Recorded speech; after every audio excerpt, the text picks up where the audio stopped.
Was the bombing of Hiroshima and Nagasaki the closing curtain of World War II or the opening act of the Cold War?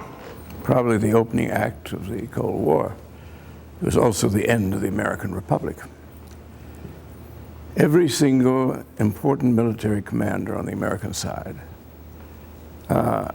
pleaded with the new president. Our great Augustus Franklin Roosevelt had died in, I think it was April of '45, and was succeeded by a no-brainer called Harry Truman, who didn't know what he was doing. But he had learned certain notes about, he'd been vice president for a few weeks only. Roosevelt had never told him about the atomic bomb, so he arrives as president. And the advisors, all the people connected with the bombs, wanted to drop them, to show they'd spent their money well. Truman thought it was a good idea because he thought that we needed an enemy. We'd had Hitler and Nazism, Stalin and communism, even better. And while he was at Potsdam with his first meeting with Stalin, he gets news from Alamogordo, New Mexico, that the atom bomb works. But he's overexcited because he's going to give it to Stalin, because he was a good American who had never really read a book except some very simple children's stories about American history. So he thought, he's looking at Stalin, here's the enemy, just made for us. And we could militarize the economy, we can increase the army. Then word comes, the bomb works. There's Leslie Groves, who was a student at West Point of my father.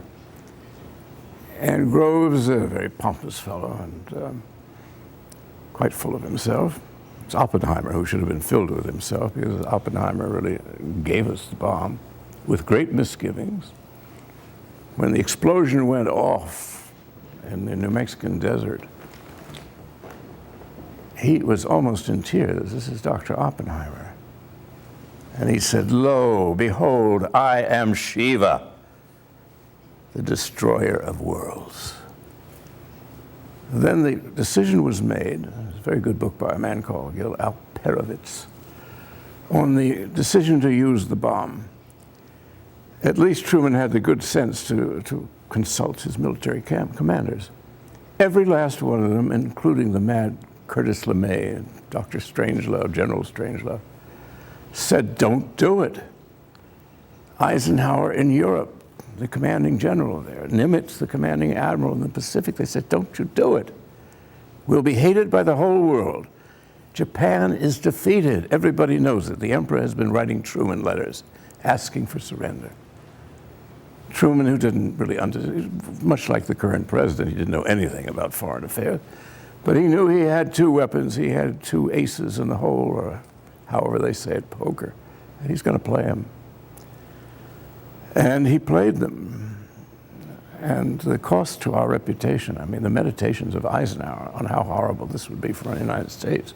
I think he suspected he'd already be an American president by then, and there was going to be nothing but trouble. There's been nothing but trouble for us ever since. Truman went on with this grotesque adventure, and we have gone on in the wake of it, and the Cold War begins.